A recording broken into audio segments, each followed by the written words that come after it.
Promises জানতে চাই আজকের পর্বে সবাইকে স্বাগত জানাচ্ছি। কেমন আছেন আপনারা সবাই?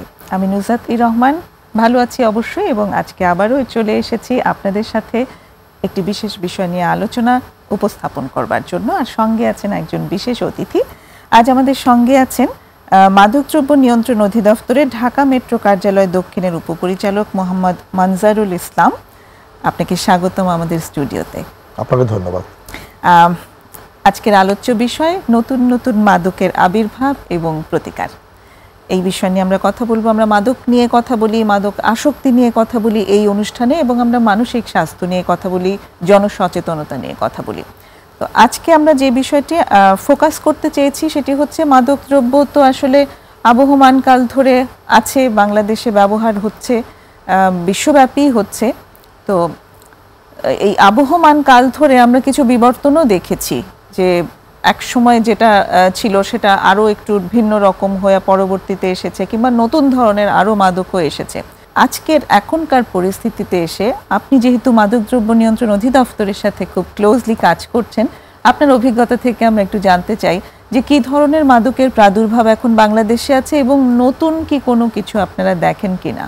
পৃথিবীর এমন কোনো দেশ নাই যেখানে মাদক নেই। কম বেশি সব দেশে মাদক রয়েছে, কারণ মাদকের নিজস্ব কোনো বাউন্ডারি নেই। কারণ মাদক চলাচল করে, যেখানে ডিমান্ড থাকবে সেখানে চলাচল করবে। কাজে এক দেশ থেকে আরেক দেশে মাদক যাবে, খুবই স্বাভাবিক। কিন্তু এক এক দেশের এনফোর্সমেন্ট এক এক ধরনের হয়। যেখানে ভালো স্ট্রং এনফোর্সমেন্ট থাকে সেখানে আসলে মাদকটা ব্যাপকভাবে ছড়াতে পারে না। আবার জিওগ্রাফিক্যাল একটা বিষয় থাকে, কারণ আমাদের জিওগ্রাফিক্যালি আমরা গোল্ডেন কিচেন এবং গোল্ডেন ট্রায়াঙ্গেলের মধ্যে অবস্থিত। কাজে সেই জন্য কিন্তু আমাদের দেশে শক্ত এনফোর্সমেন্ট থাকা সত্ত্বেও বাংলাদেশ কিন্তু মাদকের অনুপ্রবেশ করছে। আমাদের আবহমান কাল থেকে মাদক ছিল, এবং এই মাদককে অ্যাড্রেস করার জন্য বৈশ্বিক পর্যায়ে জাতিসংঘের আন্ডারে ইকোসাক, ইকোনমিক অ্যান্ড সোশ্যাল কাউন্সিলের আন্ডারে সিএনডি কাজ করে, কমিশন অফ নার্কোটিক্স ড্রাগস। এবং এই কমিশন অফ নার্কোটিক্স ড্রাগস সারা বিশ্বের মাদক নিয়ন্ত্রণের ক্ষেত্রে পলিসি তৈরি করে। যেহেতু আমি আগেই বলেছি মাদকের কোনো বাউন্ডারি নাই, কাজে এটা যেহেতু ইন্টারন্যাশনাল সমস্যা, কাজে সেহেতু প্রত্যেকটা দেশেই মাদকের বিস্তার লাভ করতে পারে। কাজে সারা বিশ্বে যদি একসাথে কন্ট্রোল না করা যায় তাহলে কিন্তু কোনো দেশকেই আসলে কন্ট্রোল করা যাবে না।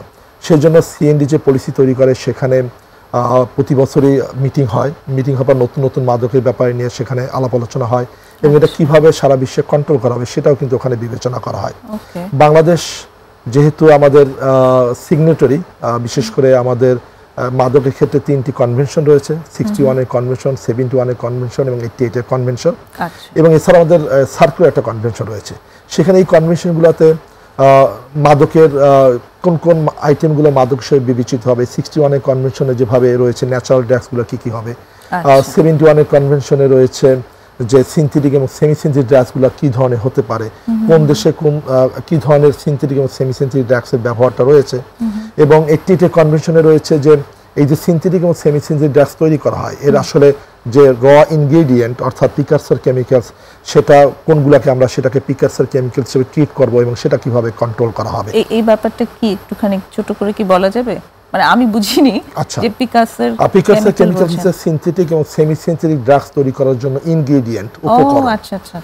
যেমন আমি একটু উদাহরণ দিয়ে বলি, যেমন ওপিয়াম পপি একটা গাছ, এখান থেকে আপনার একটা ফল হয়, ফলটাকে ব্লেড দিয়ে আঁচড় দেওয়া হয়, আঁচড় দিলে সেখান থেকে একটা সাদা কষ বের হয়, এবং এটা 24 আওয়ার্স সূর্যের আলো এবং বাতাসের সংস্পর্শে মাঠে রেখে দেওয়া হয়, গাছের মধ্যে রেখে দেওয়া হয়।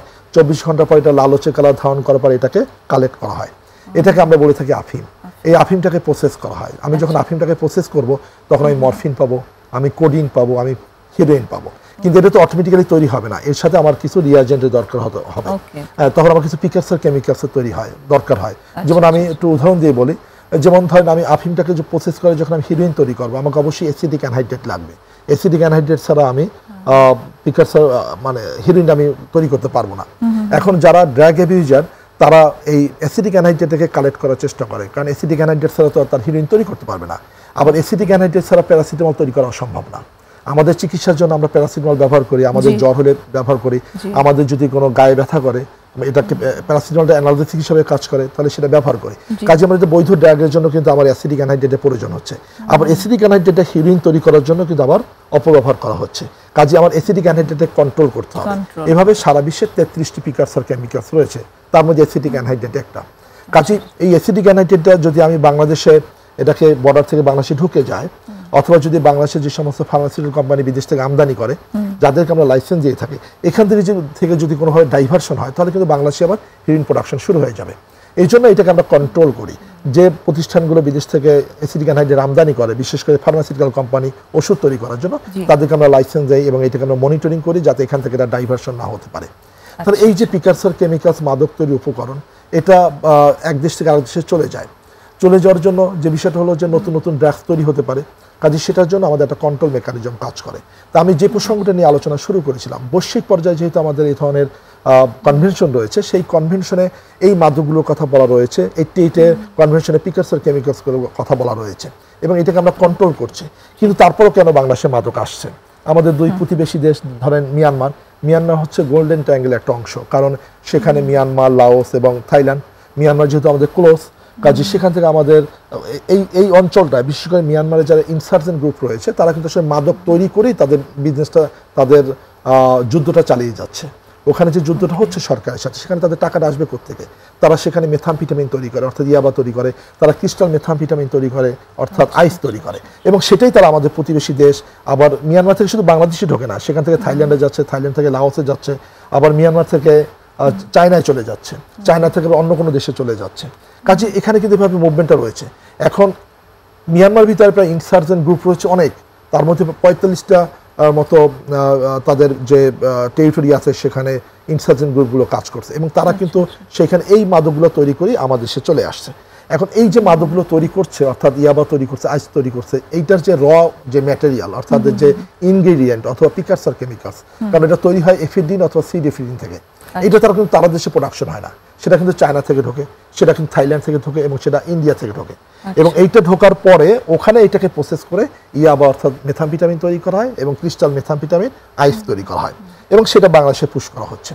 আবার যদি আমরা ইন্ডিয়ার দিকে তাকাই, ইন্ডিয়ার সাথে আমাদের 4156 কিলোমিটার ল্যান্ড বর্ডার রয়েছে, কাজে সেটা খুবই ভালনারেবল। সেখানে হেরোইন প্রোডাকশন হয়, সেখানে ক্যানাবিস, গাঁজা উৎপাদন হয়, সেখানে আমরা বলেছিলাম ওপিয়াম ডেরিভেটিভস অর্থাৎ কোডিন অর্থাৎ হচ্ছে ফেন্সিডিল, ট্রেড নেম হচ্ছে ফেন্সিডিল, কোরেক্স, কোডিল্যাব, আসলে যে মূল মাদকটা হচ্ছে কোডিন বেস সিরাপ। কাজে এখানে যে কোডিনটা রয়েছে সেই কোডিনটা কিন্তু মানে ওপিয়াম ডেরিভেটিভস, আমি যেটা বলবো আফিম থেকে সেই কোডিনটাকে এক্সট্রাক্ট করা হচ্ছে এবং সেখান থেকে ওই কোডিন থেকে তারা ফেন্সিল তৈরি করে বাংলাদেশে পুশ করছে। আবার দেখেন আমাদের ইন্ডিয়ায় গাঁজা রয়েছে, সেই গাঁজাও কিন্তু তাদের ত্রিপুরায় প্রচুর ইলিগালি গাঁজা কাল্টিভেশন হয় এবং সেটা কিন্তু বাংলাদেশে গাঁজাটা পুশ হচ্ছে। আবার সেখানে কিছু বুফেনফ্রিন টাইপ ইনজেকশন রয়েছে, যেমন টিটিজিসিক, বুনোজিসিক, লুপিজিসিক, কুপিজিসিক, এই ইনজেকশনগুলো বুফেনফ্রিন টাইপ ইনজেকশন, এটা কিন্তু বাংলাদেশে কোনো প্রোডাকশন হয় না, কিন্তু বাংলাদেশে কোনো ফার্মাসিউটিক্যাল কোম্পানি প্রোডাকশন করে না, কিন্তু ইন্ডিয়া থেকে সেটা ঢুকছে এবং যারা ড্রাগ অ্যাবিউজার তারা এটা গ্রহণ করছে। কাজে এই যে জিওগ্রাফিক্যাল সমস্যা, দেখেন ইন্ডিয়া কিন্তু আপনার গোল্ডেন কিসেন্টের অংশ না বা গোল্ডেন ট্রায়াঙ্গেলের অংশ না, আবার গোল্ডেন কিসেন্টের অংশ না। গোল্ডেন কিসেন্ট হচ্ছে পাকিস্তান, আফগানিস্তান, ইরান, কিন্তু পাকিস্তানের সাথে কিন্তু আবার ভারতের বর্ডার রয়েছে।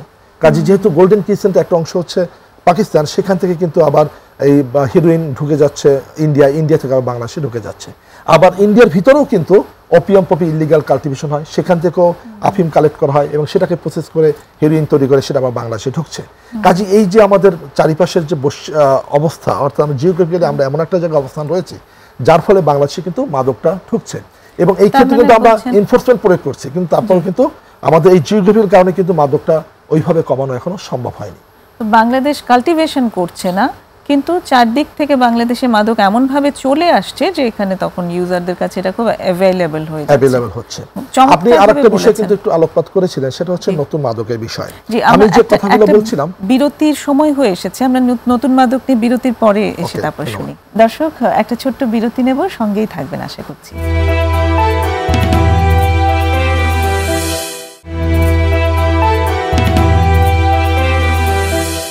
ফিরে এসেছি আবার প্রমিসেস জানতে চাইয়ে। আজ কথা হচ্ছে নতুন নতুন মাদকের আবির্ভাব ও এর প্রতিকার নিয়ে মোহাম্মদ মনজুরুল ইসলামের সাথে। যেখানটাতে আমরা ছিলাম, যে আপনি বলছিলেন যে নতুন নতুন মাদক যে এখন আসছে, তো সেটা নিয়ে কিছু ইনফরমেশন দিতে যাচ্ছিলেন। আমাদের দুই প্রতিবেশী দেশ থেকে কিন্তু নতুন মাদকের বিস্তার ঘটছে না।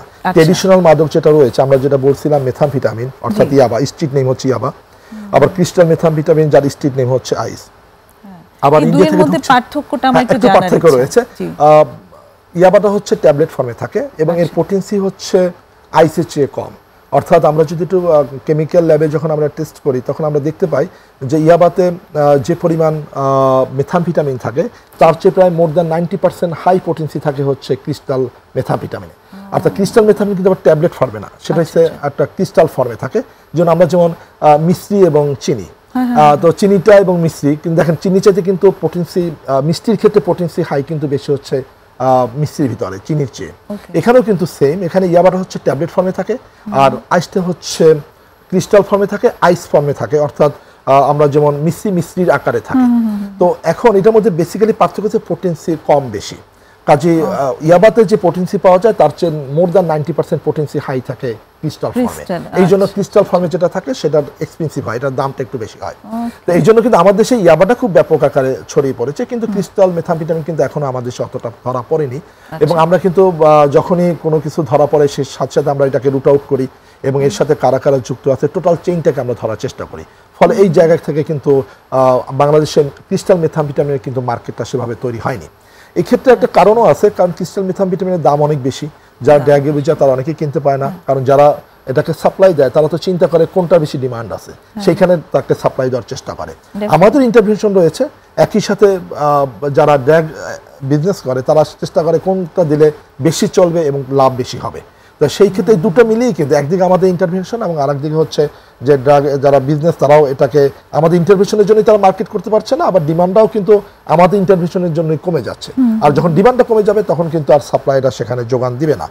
তো এই যে আমরা ট্রেডিশনাল মাদকের কথা বললাম, ক্রিস্টাল মেথামফেটামিন অথবা আমরা মেথামফেটামিনের কথা বললাম যেটার স্ট্রিট নেম হচ্ছে ইয়াবা, এটা কিন্তু মিয়ানমার থেকে আসে, যেটা আমরা ইতিপূর্বে আলোচনা করেছি। আবার ইন্ডিয়া থেকে আমরা বলেছি যে সেখান থেকে হেরোইন আসে, গাঁজা আছে, বুপ্রিনরফিন ইনজেকশন, এছাড়া পাশাপাশি ফেন্সিডিল যেটাকে আমরা কোডিন বলেছি সেটাও আসছে। কিন্তু এই দুই দেশ থেকে কিন্তু আমাদের নতুন নতুন মাদকের বিস্তার নাই। এখন আমাকে একটু ব্যাখ্যা করতে আসলে নতুন নতুন মাদক বলতে কি বোঝানো হয়েছে? নতুন মাদক কি বাংলাদেশের জন্য নতুন না সারা বিশ্বের জন্য নতুন? আমাদের দেশের যে নতুন মাদক আছে সেটা কিন্তু আমাদের দেশের জন্য নতুন, সারা বিশ্বের জন্য নতুন না। কারণ এক এক দেশে এক এক ধরনের মাদকের প্রচলন রয়েছে এবং সেগুলো প্রত্যেকটাই কিন্তু আমাদের যে কনভেনশন রয়েছে যেটা জাতিসংঘ কর্তৃক প্রণীত, যে সেই কনভেনশন আমরা সিগনেটরি, সেখানে কিন্তু 61 কনভেনশন, 71 কনভেনশন, 88 কনভেনশনে সেই মাদকগুলোর বিস্তারিত বিবরণ রয়েছে। কিন্তু এগুলো বাংলাদেশে যারা ড্রাগ ইউজার তারা চিনত না, বা এখানে কোনো না কোনো কারণে ওই সময় ট্রাফিকিংটা হয়নি। এখন রিসেন্টলি যেহেতু বাংলাদেশের সাথে একটা বৈশ্বিক যোগাযোগ অনেক বৃদ্ধি পেয়েছে, বাংলাদেশের ছেলেমেয়েরা বিদেশে পড়াশোনা করে, আমাদের বাইলেটারাল যোগাযোগ ভালো, আমাদের বিভিন্ন দেশের সাথে ইন্টারন্যাশনাল কমিউনিকেশন ভালো, আবার আমাদের অনেক ছেলেমেয়েরা বিদেশে গিয়ে ওখানে পড়াশোনা পাশাপাশি চাকরি করছে, আবার চাকরি বাংলাদেশ থেকে নিয়ে বিভিন্ন দেশে চলে যাচ্ছে। ফলে ওইখানে যে মাদকগুলো পাওয়া যায় সেই মাদকগুলোর সাথে তারা পরিচিত হচ্ছে। পরিচিত হওয়ার পর তাদের মধ্যে কেউ যদি ওখানে ড্রাগ অ্যাবিউজার হয়ে যায় তখন সেই মাদকগুলোকে বাংলাদেশে প্রেরণ করার চেষ্টা করে। এবং রিসেন্টলি আমরা যে মাদকগুলো ধরেছি তার মধ্যে এলএসডি আছে, ডিওবি আছে, ম্যাজিক মাশরুম আছে, তারপর আমরা কিছুদিন আগে কিটামিন ধরেছি। এছাড়া আমাদের এই বাংলাদেশে দেখা যাচ্ছে যে যারা অনেকেই বিভিন্ন ধরনের নতুন নতুন মাদক নেওয়ার চেষ্টা করে, তার মধ্যে আরেকটা হচ্ছে কোকেন, সেটাও একটা অন্যতম বিষয়। আমরা খাত উদ্ধার করেছিলাম, সেই খাতটা এখন বন্ধ হয়ে গেছে। খাত সেটাও কিন্তু বিভিন্ন দেশ থেকে বাংলাদেশে এটা ট্রাফিকিংটা হতো। কাজে এই জায়গাগুলো কিন্তু আমরা কাজ করছি, কারণ এই নতুন নতুন মাদকগুলোকে আমাদের বন্ধ করতে হবে। আমরা যেহেতু ট্রেডিশনাল মাদক যেটা রয়েছে সেটার বিরুদ্ধে আমরা কাজ করেই যাচ্ছি, একই সাথে এই মাদকগুলা পৃথিবীর বিভিন্ন দেশ থেকে বাংলাদেশে অনুপ্রবেশ করছে, কাজে এটার বিষয়ে কিন্তু আমাদের ইন্টারভেনশন রয়েছে। ডেফিনেটলি আপনি যেমন বললেন যে আমাদের ছেলেমেয়েরা বিদেশে গিয়ে যখন পড়াশোনা করছে, কাজ করছে, তখন তারাও এগুলো নতুন যেগুলো ওখানে আছে সেগুলোতে আসক্ত হওয়ার সম্ভাবনা আছে। কাজে সেগুলো সম্পর্কেও আমাদের আসলে জানাটা প্রয়োজন, কারণ তাদের কাছে আমাদের তো হেল্পটা অন্তত পৌঁছতে হবে। অ্যাজ আ ফ্যামিলি এখানে হয়তো তার পরিবার আছে, সেখানে সে যখন আসক্ত হয়ে যাচ্ছে তখন তো সে নিজেকে নিজে সাহায্য করবার মতো উপযোগী থাকছে না, পরিবারকেই তখন আসলে সেই সাহায্যটা পাঠাতে হয়। কিন্তু পরিবারের দিক থেকে আসলে অনেক সময় এই জ্ঞানের অভাব থাকে যে আসলে কি কোনটাকে মাদক বলা হচ্ছে, কোনটাকে বলা হচ্ছে না, এই একটা ব্যাপারও ভীষণভাবে থাকে। কোনটাকে আমরা মাদক বলি আর কোনটাকে একটু কি ডিফারেন্সিয়েট? হ্যাঁ, একটু বিষয়টা হলো যে আপনি ধরেন বাংলাদেশে যারা স্টুডেন্ট রয়েছে, যারা পড়াশোনা করে অথবা যারা আন্ডার 30 রয়েছে, তাদের অনেকের মধ্যে কিন্তু নিকোটিন নেওয়ার একটা প্রবণতা রয়েছে, অর্থাৎ সিগারেট খাচ্ছে। এখন অনেকের মধ্যে ধারণা হতে পারে সিগারেট মাদক কিনা। আবার দেখেন শুধু সিগারেটের ভিতরে আমরা নিকোটিন রয়েছে, এই নিকোটিনটা তো যারা তামাক পাতা খায় অর্থাৎ জর্দা হিসেবে খায় তিনিও কিন্তু নিকোটিন নিচ্ছেন, এবং সে কিন্তু সিগারেটে যে নিকোটিন রয়েছে তার চেয়ে তার বেশি পরিমাণ নিকোটিন কিন্তু তামাক পাতায় রয়েছে। তামাক পাতাটা অনেকেই দেখা গেলো পানির সাথে গ্রহণ করছে, জর্দা আকারে ছোট ছোট কেটে তারা এটা গ্রহণ করছে। আবার দেখা গেলো যে এটাকে আবার আমরা এখন রিসেন্টলি যে ট্রেন্ডটা দেখতে পাচ্ছি যে ঢাকা শহরে সীসা পাওয়া যাচ্ছে, সীসার ভিতরে কিন্তু নিকোটিন রয়েছে এবং সেখানেও কিন্তু আমাদের ইন্টারভেনশন রয়েছে যে সীসাটা যদি 0.2% বেশি নিকোটিন থাকে তাহলে সেটা কিন্তু মাদক দ্রব্য। কাজে আমাদের এখানে বাংলাদেশে যে সমস্ত সীসা বারগুলো রয়েছে এখানে দেখা যায় যে সীসাটা ব্যবহার করা হয় তার মধ্যে 0.2% বেশি নিকোটিন রয়েছে। তো সেজন্য কিন্তু আমাদের সেখানে ইন্টারভেনশন রয়েছে, আমরা সেটাকে বন্ধ করে দিচ্ছি এবং এটার ব্যবসা যারা করে তাদের ভিতরে আমরা মামলা দায়ের করছি। কাজে যদি সীসাটা মাদক না কিন্তু এর ভিতরে 0.2% উপর হলে কিন্তু মাদক। কাজে এবং বাংলাদেশে যে সীসাটা পাওয়া যাচ্ছে তার মধ্যে 0.2% বেশি মাদক থাকে। কারণ 0.2% বেশি যদি মাদক না থাকে তাহলে যারা সীসা গ্রহণ করতে চায় তারা কিন্তু ইউজুয়ালি তারা সেটা গ্রহণ করতে চাইবে না। কাজে সেই জন্য তারা 0.2% বেশি দিয়ে এটা চেষ্টা করে মার্কেটিং করার জন্য। কাজে সেখানে আমাদের ইন্টারভেনশন রয়েছে। এখন এটা একটা বিষয়। আবার যদি আপনি যেটা বলেছেন যে আমরা অন্য আইটেমগুলো কিভাবে তারা চিনবে, এখন ধরেন আমরা যে ড্রাগসগুলো গ্রহণ করি যে মেডিসিন হিসাবে যে ড্রাগসটা গ্রহণ করা হয় সেটা কিন্তু মাদক না। যেমন আমি বলেছিলাম প্যারাসিটামলের ভিতরে দেখা গেল যে অ্যাসিটিক অ্যানহাইড্রেট রয়েছে, ওটা দিয়ে আবার হিরোইন তৈরি করা হয়, কিন্তু প্যারাসিটামল মাদক দ্রব্য না। কিন্তু এর একটা গুরুত্বপূর্ণ ইনগ্রিডিয়েন্ট হচ্ছে অ্যাসিটিক অ্যানহাইড্রেট, সেটা কিন্তু মাদক, কারণ সেটা দিয়ে আমার হিরোইনটা তৈরি করা হয়। কাজেই আমার বাসা বাড়িতে তো আর অ্যাসিটিক অ্যানহাইড্রেট আপনি পাবেন না, কারণ এটা তো একটা ইন্ডাস্ট্রিয়াল এলিমেন্ট হিসাবে কিন্তু বিদেশ থেকে আমদানি করা হচ্ছে। যদি কোনো বাসা বাড়িতে এটা থাকে এটা কিন্তু অ্যাসিটিক অ্যানহাইড্রেট সরাসরি মাদক হিসাবে নিতে পারবে না, তাকে কিন্তু একটা মানে হিরোইন তৈরি করেই তাকে নিতে হবে। অর্থাৎ ওপিয়াম পপির সাথে যে আমরা কষ্টটা পাই যেটা আফিমটাকে যখন প্রসেস করা হয় অ্যাসিটিক অ্যানহাইড্রেট দিয়ে তখন কিন্তু হিরোইন তৈরি হয়, তখন কিন্তু সেই হিরোইনটা নিতে পারবে। সরাসরি অ্যাসিটিক অ্যানহাইড্রেট কিন্তু সে নিতে পারছে না। কিন্তু অ্যাসিটিক অ্যানহাইড্রেট কি কেউ তার বাড়িতে আসলে রাখতে পারবে? না, তার তো রাখার কোনো সুযোগ নাই, তার কোনো সুযোগ নাই, অবশ্যই ইল্লিগাল, কারণ এটা তো মাদক। কাজে এটাকে কেউ যদি রাখে তাহলে তো অবশ্যই তার বিরুদ্ধে আমরা আইনগত ব্যবস্থা গ্রহণ করব। কাজে তার এটা রাখার কোনো সুযোগ নাই।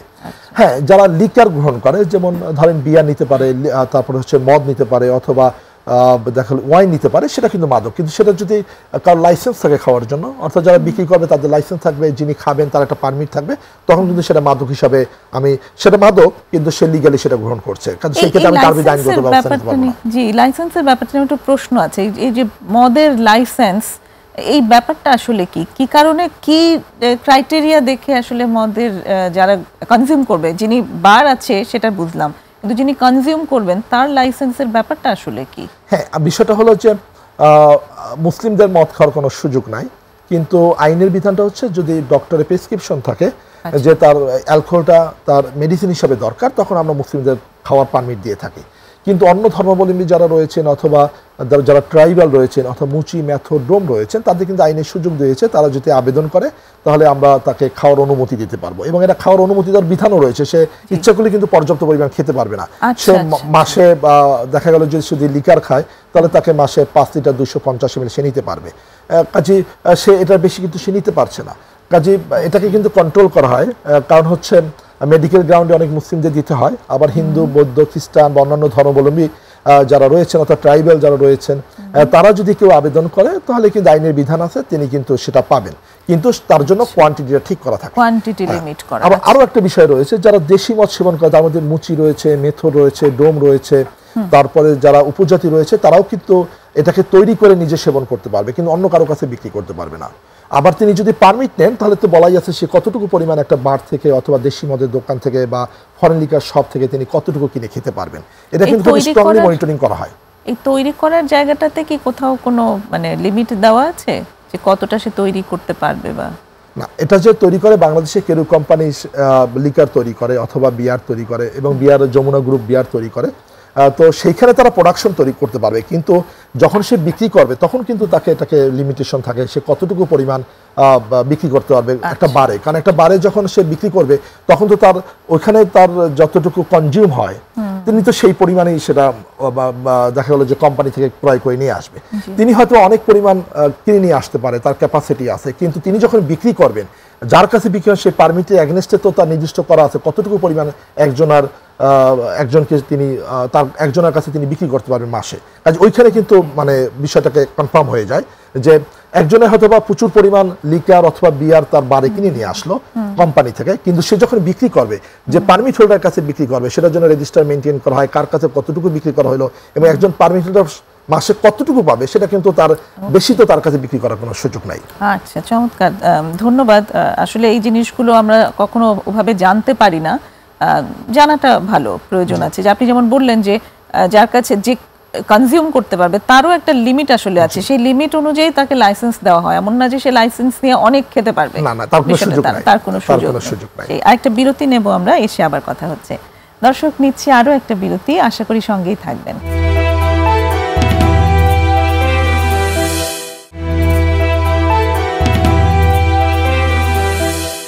আবারও ফিরে এসেছি প্রমিসেস জানতে চাইয়ে। আজ কথা হচ্ছে মোহাম্মদ মনজুরুল ইসলামের সঙ্গে নতুন নতুন মাদকের আবির্ভাব ও এর প্রতিকার, এই প্রসঙ্গে। তো যেই জায়গাটিতে আমরা ছিলাম, আপনি বলতেই শুরু করেছিলেন যে নতুন মাদকগুলো আসলে এই খুব ট্রেডিশনাল জায়গাগুলো থেকে আসে না, আবহমান কাল থেকে যেসব জায়গা থেকে আসছিল সেই সব জায়গা থেকে আসছে না। তাহলে কোন সোর্সে আসলে, মানে কি কি পথে এই নতুন ধরনের মাদকগুলো বাংলাদেশে আসছে এবং সেটা নিয়ে আপনারা কি করছেন? প্রথম হচ্ছে যে কোকেন কিন্তু আমাদের পার্শ্ববর্তী কোনো দুই দেশে তৈরি হয় না, অথবা গোল্ডেন ট্রায়াঙ্গেল অথবা গোল্ডেন কিসেন যে এরিয়াটা রয়েছে, অর্থাৎ গোল্ডেন ট্রায়াঙ্গেলে মিয়ানমার, লাওস এবং থাইল্যান্ডের যে রিজনটা রয়েছে। আবার যদি আমরা গোল্ডেন কিসেনটা বলি, সেক্ষেত্রে পাকিস্তান, আফগানিস্তান এবং ইরানের এই যে রিজনটা রয়েছে, এইখানে কিন্তু কোনো জায়গায় কোকেন তৈরি হয় না। কোকেন তৈরি হয় ল্যাটিন আমেরিকার দেশে, যেমন Colombia, Peru, Bolivia, Brazil, Argentina, এই সমস্ত দেশে কোকা বুশের চাষ করা হয়, সেখান থেকে কোকেনটাকে কালেক্ট করা হয়। এবং ওই কোকেন কিন্তু খুব ভেরি এক্সপেন্সিভ। 1 কেজি কোকেনের দাম প্রায় 35 থেকে 40 কোটি টাকা। এবং এটা কিন্তু মেক্সিকো হয়ে মিয়ানমার, আমেরিকায় ঢুকছে। আবার দেখা গেলো যে ল্যাটিন আমেরিকার দেশগুলো থেকে ইউরোপে আসছে, ইউরোপ থেকে আবার বাংলাদেশে আসছে, বাংলাদেশ থেকে হয়তো অস্ট্রেলিয়া অথবা দেখা গেলো হংকংয়ের দিকে চলে যাচ্ছে, কারণ আমাদের দেশে তো কোকেনের অ্যাবিউজটা কম। কাজী শেখ যেহেতু একটা এক্সপেন্সিভ আইটেম, তো সেহেতু আমরা যেটা করি সেটা হচ্ছে আমরা ইনফরমেশন পাই। আমাদের ইন্টারন্যাশনাল কোলাবোরেশন রয়েছে, আমাদের ইউএসের ড্রাগ এনফোর্সমেন্ট অ্যাডমিনিস্ট্রেশনের সাথে আমাদের যোগাযোগ হয়, তারা আমাদের অনেক সময় গোপন তথ্য দেয়। সেভাবে কিন্তু আমরা কোকেনগুলোকে বাংলাদেশে ডিটেক্ট করি, যেগুলো বাংলাদেশ হয়ে অন্য কোনো দেশের দিকে যাচ্ছিল। তো সেটা কিন্তু আমরা অনেকবার কিন্তু আমাদের এই ক্ষেত্রে ইন্টারভেনশন রয়েছে এবং সেটা কিন্তু আমরা মূলোৎপাটন করতে পেরেছি। এখন কিন্তু কোকেন খুব একটা আসছে না, কিন্তু রিসেন্টলি আমরা যেটাকে আমাদের এক্সপিরিয়েন্স হচ্ছে সেটা হলো আমরা কিটামিন ধরেছি। এই কিটামিনটা ইন্ডিয়া থেকে বাংলাদেশে ঢুকছিল এবং সেটাকে তাওলের ভিতরে ওটাকে দ্রবীভূত করেছে পানি দিয়ে, তারপরে এটাকে তাওলের ভিতরে ইমপ্রেগনেটেড করেছে এবং এটা তাওলের ভিতরে ঢুকে গিয়েছে। তারপর এটাকে শুকিয়ে তারপর এটাকে পাস করা হতো ইউরোপের দেশে। এবং সেটা আমাদের কাছে যে আমরা যে আসামি ধরেছি তাকে জিজ্ঞেস করে আমরা জানতে পেরেছি যে এটা ইতালিতে যাচ্ছিল, আবার অনেক সময় এটা স্পেনের দিকে যায়, একটা ড্রাই টাওয়েল হয়ে গেল। ওটাকে আবার তারা ভিজিয়ে তারপর ওখান থেকে বের করে এক্সট্রাক্ট করে তারপর কিন্তু আবার সেটাকে তারা কিটামিন ফরম্যাটে নিয়ে আসবে। কাজে এটা কিন্তু আমরা কিন্তু এই ধরনের আমাদের ইন্টারভেনশন রয়েছে যেটা আমরা ধরতে পেরেছি। এটা আসলে ধরতে পারা কিভাবে সম্ভব? একজনের লাগে যে একটা টাওয়েল আছে, জি, সেটা স্ক্যানারে ধরা পড়ে। যেমন যারা আমাদের ডিএইচএল আছে অথবা অন্যান্য যে সমস্ত ইন্টারন্যাশনাল কুরিয়ার সার্ভিস রয়েছে, সেখানে স্ক্যানার আছে, স্ক্যানারে আনইউজুয়াল কিছু দেখা গেলে তখন তারা আমাদেরকে জানায়, তখন আমরা গিয়ে সেটাকে পরীক্ষা করি। আমাদের কেমিক্যাল এক্সপার্ট রয়েছে, তাকে নিয়ে আমরা অন দ্য স্পটে আমরা এটাকে টেস্ট করে দেখি যে এটার ভিতরে আসলে কোন ধরনের কোনো দ্রাবক, কোনো মাদক এটা দুর্বৃত্ত অবস্থা রয়েছে কিনা। তারপরে কিন্তু আমরা তার বিরুদ্ধে আইনগত ব্যবস্থা গ্রহণ করি এবং ইতিমধ্যে আমরা এটা করেছি। তো এটা যেমন একটা বিষয়, তেমনি হচ্ছে যে ইউরোপের কিছু দেশ থেকে ডিওবি, ম্যাজিক মাশরুম এবং হচ্ছে আপনার এলএসডি, এটা কিন্তু বেশ কিছু বছর যাবত বাংলাদেশে খুব ছোট আকারে আসছিল এবং সেটা কিন্তু 2018 সালে প্রথম এলএসডি ডিটেক্ট করে মাদকদ্রব্য নিয়ন্ত্রণ অধিদপ্তর। এবং এটা ভয়ানক সমস্যা হলো যে এটা দুই ধরনের সমস্যা তৈরি করে, একটা অডিটরি হ্যালুসিনেশন তৈরি করে এবং একটা ভিজুয়াল হ্যালুসিনেশন তৈরি করে। অডিটরি হ্যালুসিনেশন যখন এটা তৈরি করে তখন হচ্ছে তিনি এমন কিছু আজগুবি শব্দ শুনতে পান যার কোনো অস্তিত্ব নাই, কিন্তু তিনি শুনতে পাচ্ছেন। যেমন আমরা দেখেছি ঢাকা ইউনিভার্সিটিতে একটা ছেলে ডাবের দোকান থেকে একটা দা নিয়ে তার গলায় বসিয়ে দিয়েছিল এবং পরে সেটা পরবর্তী পুলিশ এটা ডিটেক্ট করেছিল, পুলিশ ডিপার্টমেন্ট, যে তিনি এলএসডি গ্রহণ করেছিলেন। কারণ সে হয়তো বা কোনো অডিটরি হ্যালুসিনেশন তার হয়েছিল, সে শুনতে পাচ্ছিল তুমি ওখানে দা নিয়ে তোমার গলায় তুমি বসিয়ে দাও, সে তার গলায় বসিয়ে দিয়েছে। অথবা ভিজুয়াল হ্যালুসিনেশন হয়। ভিজুয়াল হ্যালুসিনেশন হচ্ছে তিনি এমন জায়গায় তিনি যাচ্ছেন, তিনি একটা হয়তো ফুলের বাগান দেখতে পাচ্ছেন, কিন্তু আসলে সেটা একটা রাস্তা, সেখানে গাড়ি চলতেছে। অথবা দেখা গেলো সে একটা ট্রেনকে মনে করতেছে যেটা একটা বাজার, ট্রেনের একটা লাইন, হয়তো সে বাজার মনে, সে এটা দেখতে পাচ্ছে, কিন্তু আসলে তো একটা ট্রেন লাইন, কিন্তু সে হয়তো সেখানে সে বাজার মনে করে ওখানে দাঁড়িয়ে আছে, তো এখানে এসে ট্রেন এসে তাকে শেষ করে দিয়ে গেল। এই যে সমস্যাগুলো তৈরি হয়, এটা হচ্ছে যেগুলো হ্যালুসিনেশন জাতীয় যেগুলো মাদক রয়েছে, যেমন এলএসডি, ডিওবি, ম্যাজিক মাশরুম, এখানে খুব এই যে আপনার অডিটরি এবং ভিজুয়াল হ্যালুসিনেশনটা খুব হাই হয়। কাজে এটা একটা বড় ধরনের সমস্যা। আমাদের যারা পড়াশোনা করতে যায় তারা মাঝে মাঝে দেখা গেল যারা ওখানে এটার সাথে পরিচিত হয় অথবা এটার সাথে আসক্ত হয়, সবাই না, হয়তো খুবই নগণ্য পরিমাণ, তারা অনেক সময় দেখা গেল যে কিছু বই পাঠাচ্ছে পার্সেলের ভিতরে, পার্সেল এটা পাঠিয়ে দিল। অথবা দেখা গেল যে ছোট ছোট কুরিয়ার সার্ভিসেস ছোট ছোট পার্সেল, যেমন বইটা তো পার্সেলের মাধ্যমে হতে পারে, অথবা অন্য কোনো ছোট ছোট পার্সেল আকারে সেটা প্রেরণ করে থাকে। অনেক সময় বিদেশে গিয়েছে, তিনি তার সাথে কিছু নিয়ে আসেন। তো এইভাবেই কিন্তু আস্তে আস্তে এটাকে একটা ছড়িয়ে যাচ্ছিল। অথবা দেখা গেলো যে বন্ধু বান্ধব বললো যে হ্যাঁ ওই দেশে নেদারল্যান্ডে গিয়েছে, অথবা কানাডায় গিয়েছে, অথবা ইউরোপের অন্য কোনো দেশে গিয়েছে, তো ওইখানে সে একটা নতুন মাদকের যখন এক্সপিরিয়েন্সড হয় তখন তার বন্ধুকে বলে, দোস্ত আমি এখানে একটা নতুন মাদক পেয়েছি। ও বলে ঠিক আছে একটু পাঠা। তখন কোনো মাধ্যমে কিছু একটা গিফট পাঠালো, গিফটের ভিতরে হয়তো বা খুব সামান্য পরিমাণে LSD অথবা DOB অথবা ম্যাজিক মাশরুম অথবা সাইলোসাইবিন এইটা প্রেরণ করে থাকে। আসলে অনেক কিছু আছে যেগুলো অবশ্যই হয়তো আমাদের এত জানবার প্রয়োজন নাই, কিন্তু তারপরও জানলে মানে সেটাও একটা ভালো জায়গায় আমাদেরকে হেল্প করতে পারে, যে আমরাও হয়তো কখনো না কখনো, যেমন অনেক সময় বাবা মায়েরা বলে বা ফ্যামিলিতে বলে যে বাসায় কি যেন পাউডারের মতো দেখলাম, এটা কি তা তো বুঝতে পারলাম না। সো ওই অ্যাটলিস্ট সে যেন একটা প্রশ্ন করবার একটা জায়গা থাকে, জায়গা তৈরি হয়। যেমন আপনি কিছুক্ষণ আগে বলেছিলেন এই বিষয়টি নিয়ে যে একজন গার্ডিয়ান কিভাবে বুঝবে আসলে এটা মাদক কিনা, কারণ সে একটা কফের সিরাপ নিয়ে আসলো কিন্তু এটার ভিতরে মাদক কিনা। এখন গার্ডিয়ানকে জানতে হবে কফের সিরাপে যদি কোডিন ফসফেট থাকে তাহলে আপনাকে মাদক মনে করতে হবে। কফ সিরাপ অনেক রয়েছে, কিন্তু যদি কোডিন থাকে, কোডিনটা আমাদের শিডিউলের মাদক।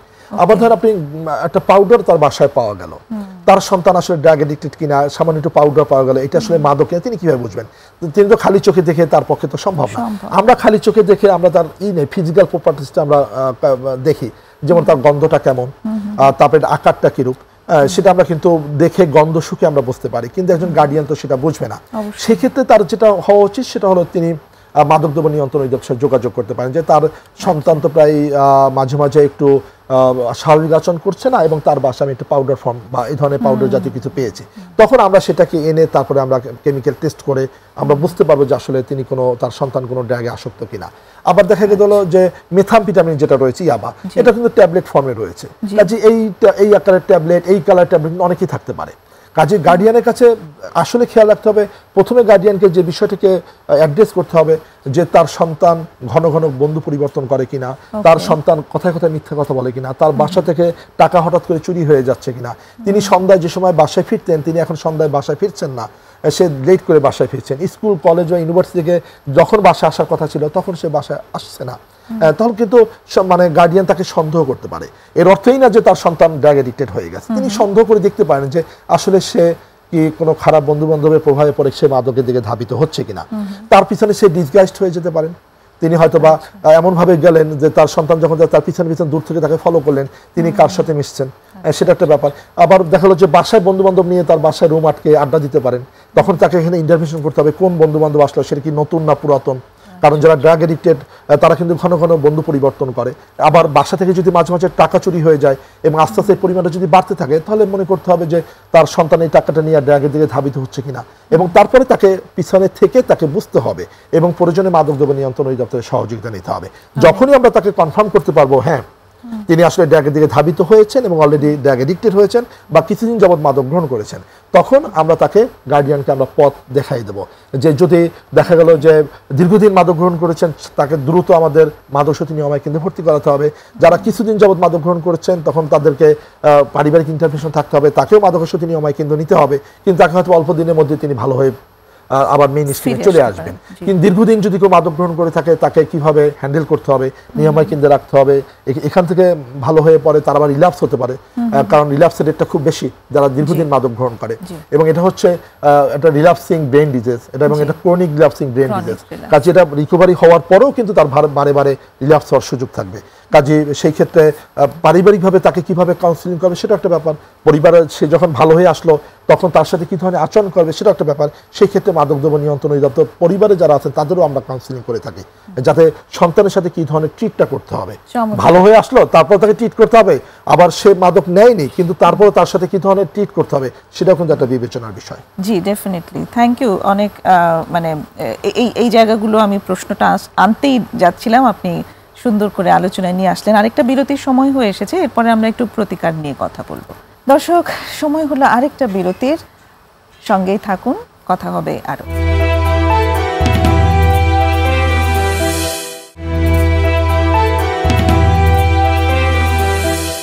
আবারও ফিরে এসেছি প্রমিসেস জানতে চাইয়ে ছোট্ট বিরতি নিয়ে।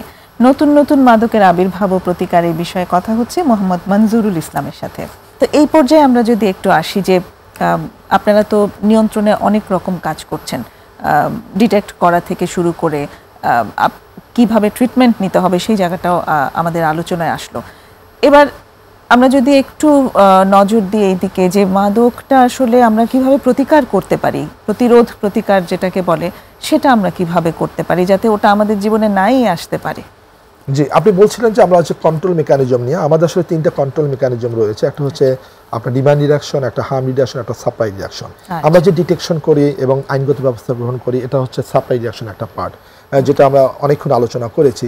আমরা হার্ম রিডাকশন নিয়ে একটু আলোচনা করেছি, আসলে ট্রিটমেন্ট আমরা কিভাবে দিব এবং সেই ক্ষেত্রে অভিভাবকদের কি ধরনের ভূমিকা থাকবে সেটা আমাদের মোটামুটি একটা আলোকপাত হয়েছে। এখন যে বিষয়টা আলোচনা করতে চাই সেটা হচ্ছে ডিমান্ড রিডাকশন। যদি ডিমান্ড না থাকে তাহলে তো সাপ্লাই বন্ধ হয়ে যাবে, আবার যদি সাপ্লাই থাকে তাহলে কোনো না কোনোভাবে ডিমান্ড তৈরি হবে। কাজে সাপ্লাই এবং ডিমান্ডটাকে যদি আমি একসাথে কাজ করতে পারি তাহলে কিন্তু আসলে মাদক নিয়ন্ত্রণ করাটা সম্ভব। এবং একই সাথে হার্ম রিডাকশনটাও থাকবে, কারণ সাপ্লাই এবং ডিমান্ডটা যখন আমি ডিমান্ডটাকে কমাবো তখন সাপ্লাই বন্ধ হয়ে যাবে, এবং সাপ্লাই বন্ধ হয়ে যাওয়ার পরে যারা ড্রাগ এডিক্টেড আছেন তাদেরকে যদি আমি ভালো করতে না পারি তাহলে তাদের মাধ্যমে আবার ডিমান্ডটা তৈরি হবে এবং তারা নিজেরাও পাওয়ার চেষ্টা করবে, অথবা তাদের দেখা দেখি ওই এলাকার লোকজন আবার মাদক সেবন করার জন্য তারা ধাবিত হবে, তখন আবার ডিমান্ডটা তৈরি করতে হবে, ডিমান্ডটা তৈরি হয়ে যাবে। কাজেই ডিমান্ড এবং সাপ্লাই যুগবদ্ধভাবে কাজ করতে হবে, এবং একই সাথে যখন ডিমান্ড এবং সাপ্লাই যখন যুগবদ্ধভাবে কাজ করবে তখন মাদকটা কমে যাবে, এবং যারা মাদকাসক্ত হয়ে গেছে তখন তাদেরকে ট্রিটমেন্ট দিয়ে আমাদেরকে ভালো মেইন স্ট্রিমে ফিরিয়ে নিয়ে আসতে হবে। এখন ডিমান্ডটাকে আমি কিভাবে কমাবো, কারণ আমাকে তো ডিমান্ডটাকে শূন্য কোঠায় পর্যায়ক্রমে নিয়ে আসতে হবে।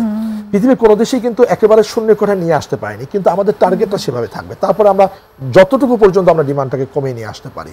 তো দেখা গেল যে স্টুডেন্টরা অনেক সময় যাদের বয়স খুব কম তারা বিভিন্ন ধরনের ডিপ্রেশনে পড়ে। যেমন দেখেন, বাসায় একটু বকা খেয়েছে, তিনি যখন ঘর থেকে বের হয়ে গেলেন তখন তার কোনো খারাপ বন্ধু বান্ধব থাকলে তারা বলে দোস্ত এদিকে কোনো সমস্যা না, আমরা এমন একটা জায়গায় যাই, এমন একটা জিনিস গ্রহণ করবে, এটা গ্রহণ করার পরে পিনিক আসবে, এটা ভুলে যাবি। তো এই যে বাচ্চাটা যদি তখন ওদিকে ধাবিত হয় তাহলে তো তিনি মাদকাসক্তের দিকে এক পা বাড়িয়ে দিলেন। কাজে এইখানে যদি ওই শিশুটার বা ওই ছেলে মেয়েটার যদি আত্মজৈবনিক ক্যাপাসিটি থাকে যে না, আমি একটা ডিপ্রেসড হয়েছি, তাতে কি হয়েছে, আমি বাসাটা বকুনি খেয়েছি, অথবা পরীক্ষা আমি একটু খারাপ করেছি, অথবা আমি এমন ধরনের একটা মিসডিড করেছি যেটা আসলে সোসাইটিতে বা পারিবারিকভাবে সেটাকে সমর্থনযোগ্য না, তখন সেই জন্য ডিপ্রেসড না হয় সেই জন্য তাকে আমাদের কাউন্সিলিং করতে হবে যে হ্যাঁ, তোমার জীবনে এই ধরনের সমস্যা আসতেই পারে, তো আসলে তুমি ভেঙে পড়া যাবে না, কোনো খারাপ বন্ধু বান্ধব প্রভাবে পড়া যাবে না, এবং ওইটাকে তখন নিজের মধ্যে হ্যাঁ আমি ভুল করেছি, আমি আর সামনে ভুল করব না, আমি তাহলে বকা খাবো না। তো যখন তার এই ধরনের একটা আত্মজৈনিক ক্যাপাসিটি হবে তখন বন্ধু বান্ধব যে অফারটা দিবে যে মাদক গ্রহণ করো, তখন সে সেটাকে না বলতে পারবে। এই যে না বলার দক্ষতা সেটা তৈরি করতে হবে যারা স্কুল কলেজ অথবা ইউনিভার্সিটিতে পড়াশোনা করে। মাদক দ্রব্য নিয়ন্ত্রণ অধিদপ্তর এখানেই কাজ করে যে আমরা স্কুলে অ্যাওয়ারনেস বিল্ডিং প্রোগ্রাম করি, সেখানে আমরা নাটিকা দেখাই, সেখানে আমরা শর্ট ফিল্ম দেখাই, সেখানে আমরা মাদকবিধি বক্তব্য দেই, কোন মাদকের জন্য শরীরে কোন ধরনের ক্ষতি হতে পারে সেটাকে আমরা তাদের কাছে উপস্থাপন করি। আমরা সেখানে আমরা বিভিন্ন ধরনের ম্যাটেরিয়ালস তাদেরকে আমরা বিনামূল্যে দেই সরকারের তরফ থেকে। যেমন তাকে একটা স্কেল দিলাম, স্কেলের ভিতরে মাদকের কুফুরগুলো রয়েছে, আমি একটা জ্যামিতি বক্স দিলাম, জ্যামিতি বক্সে মাদকের কুফুরগুলো রয়েছে, আমি একটা খাতা দিলাম, খাতার ভিতরে কোন মাদকের কি ধরনের ক্ষতি হয় সেটা উল্লেখ করা আছে। এখন সে খাতাটা যতদিন ব্যবহার করবে, স্কেলটা যতদিন ব্যবহার করবে, তখন কিন্তু সে ওই ব্যবহার করার সময় এটা তার চোখে পড়বে এবং তার মনের মধ্যে আস্তে আস্তে গ্রথিত হবে যে মাদক নিলে এই ধরনের ক্ষতি হয়, কাজে আমি যদি কখনো কোনো ধরনের ডিপ্রেশনে পড়ি বা কোনো খারাপ বন্ধু বান্ধব প্রভাবে পড়ি তাহলে যেন আমি মাদকের দিকে ধাবিত না হয়। এইটাকে তাকে বারে বারে স্মরণ করিয়ে দিতে হবে বিভিন্ন প্রক্রিয়ার মাধ্যমে। অনেক অভিভাবকের এরকম একটা ধারণা আছে যে এগুলো নিয়ে বাচ্চাদের সামনে কথা বললে তো ওরা আরো বেশি কিউরিয়াস হবে।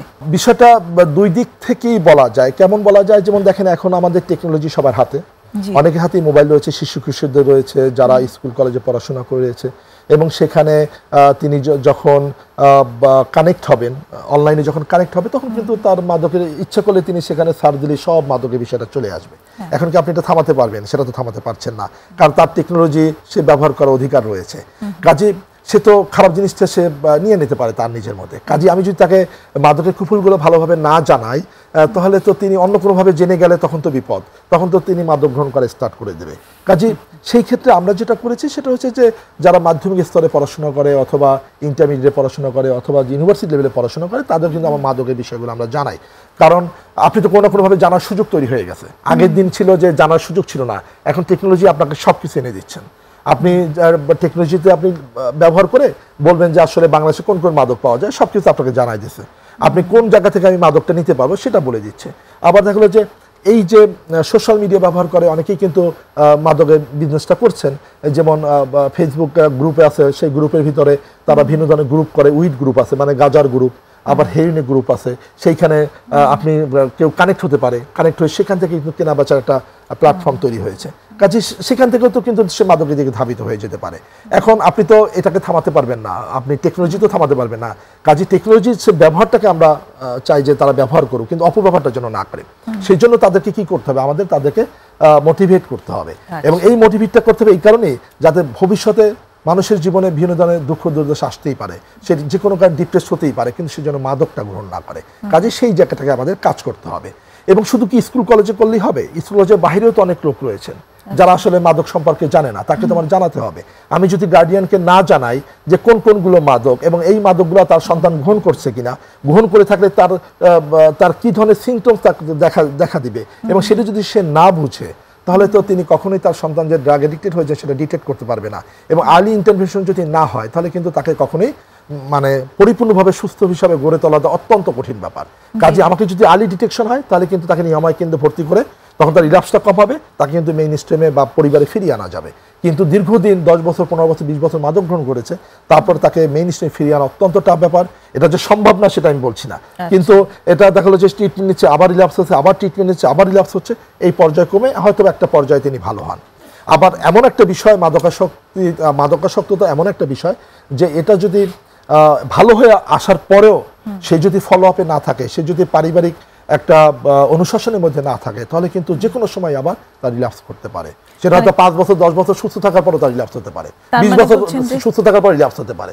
কাজে সেজন্য কিন্তু এটা ডায়াবেটিস রোগের মতো, এটা কিন্তু তাকে সবসময় একটা ফলো আপ বা কন্ট্রোলের ভিতরে থাকতে হবে, যাতে সে কখনোই তার রিল্যাপসটা বা সেজন্য কখনোই রিল্যাপস না হয়।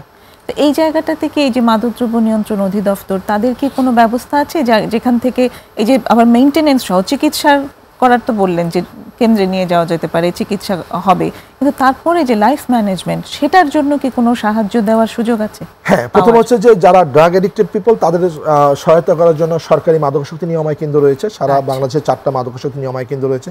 এখানে সে খুব প্রায় বিনামূল্যেই বলা যায়, সামান্য কিছু টাকা সে ভর্তি হয়ে তারপরে সে ট্রিটমেন্টটা পাচ্ছেন। বেসরকারি পর্যায়ে কিন্তু যে সমস্ত মাদকাসক্তি নিরাময় কেন্দ্র আছে, তাদের মাদকদ্রব্য নিয়ন্ত্রণ অধিদপ্তর লাইসেন্স দিয়ে থাকে। ইতিমধ্যে প্রায় 385টা মাদকাসক্তি নিরাময় কেন্দ্রকে মাদকদ্রব্য নিয়ন্ত্রণ অধিদপ্তর লাইসেন্স দিয়েছে, সেটাও মাদকদ্রব্য নিয়ন্ত্রণ অধিদপ্তর মনিটরিং করে, এবং এই মনিটরিংয়ের মাধ্যমে কিন্তু এই যারা মাদকাসক্ত সেখানে তারা ভালো ট্রিটমেন্ট পাচ্ছে। এবং আর একটা বিষয় যেটা হচ্ছে, আমি যেটা বলেছিলাম যে ওইখান থেকে ভালো হওয়ার পরে তাকে ফলো আপে রাখার ক্ষেত্রে কি মাদকদ্রব্য নিয়ন্ত্রণ অধিদপ্তর কোনো কাজ করে কিনা? হ্যাঁ, মাদকদ্রব্য নিয়ন্ত্রণ অধিদপ্তর কাজ করে। আমরা পারিবারিক কাউন্সিলিং করি, পরিবার থেকে বুঝাই তার সন্তান যখন মাদকাসক্তি নিরাময় কেন্দ্র থেকে ফিরে আসবে তখন তার সাথে বিহেভটা কী ধরনের করবে, এবং বিহেভটা খুব ইম্পর্টেন্ট বিষয়। যেমন তার পরিবারে যদি কোনো ডিসিশন হয়, ডিসিশন মেকিং প্রসেসে তাকে রাখতে হবে। তাকে যদি না রাখা হয়, অন্য ছেলে মেয়েদের রাখা হয়েছে আর তাকে রাখা হয়নি, তখন তার মধ্যে কিন্তু একটা ডিপ্রেশন কাজ করতে পারে যে আমি একসময় মাদকাসক্ত ছিলাম, এই জন্য আমাকে পরিবার গুরুত্ব দিচ্ছে না, অথবা আমি বিজনেস করবো আমাকে টাকা দিচ্ছে না, যে আমি একটা বিজনেস করার সুযোগ তৈরি করে দিচ্ছে না, তখন কিন্তু তার মধ্যে একটা ডিপ্রেশন কাজ করে, তিনি কিন্তু আবার মাদকের দিকে ধাবিত হতে পারেন। এই জন্য পারিবারিক পর্যায়ে কাউন্সিলিংয়ের বিষয়টা আমরা কিন্তু মাদকদ্রব্য নিয়ন্ত্রণ অধিদপ্তর করে থাকি। একই সাথে যিনি ড্রাগ এডিক্টেড তার ফলো আপের যে ব্যবস্থা, সেটা কিন্তু মাদকাসক্তি নিরাময় কেন্দ্রটাই করে থাকে, এবং সেটাকে মনিটরিং আমরা করে থাকি, যে সেজন্য নিয়মিত ফলো আপে থাকে। ফলো আপে থাকলে যে বিষয়টা হবে যে পরবর্তীতে সে মাদক গ্রহণের যদি কখনো রিল্যাপসের মতো সুযোগ, মানে রিল্যাপস হওয়ার সুযোগটা সে আর পাবে না। সে সবসময় প্রতিনিয়ত ওই সেন্টারের সাথে একটা কানেক্টিভিটি থাকবে, এবং তারা মাঝে মাঝে নিজেরা বসবে, নিজেকে আত্মমূল্যায়ন করবে, তারা ঠিক আছে কিনা, ঠিক না থাকলে কি করা যায়, সেই জায়গাটাও কিন্তু তারা ওইখানে নিজেরাই অ্যাড্রেস করবে। অনেক ধন্যবাদ, অনেক অনেক ইনফরমেশন আজকে আসলে আপনার কাছ থেকে পাওয়া গেল, এবং আশা করি দর্শকরা যথেষ্ট উপকৃত হয়েছে। আপনাকে ধন্যবাদ চমৎকার এই আলোচনা আমাদেরকে উপহার দেওয়ার জন্য। আপনাকে ধন্যবাদ, এবং যারা দর্শক শ্রোতা এতক্ষণ আমার কথা শুনলেন তাদেরকে ধন্যবাদ জানাচ্ছি। প্রিয় দর্শক, আমরা একদমই অনুষ্ঠানের শেষ পর্যায়ে এসে গেছি। আশা করি আজকের এই আলোচনা আপনাদের জন্য বেশ উপকারী হয়েছে। তো আগামী অনুষ্ঠানেও আপনাদের আমাদের সাথে পাবো এই আশা রেখে শেষ করছি। খোদা হাফেজ।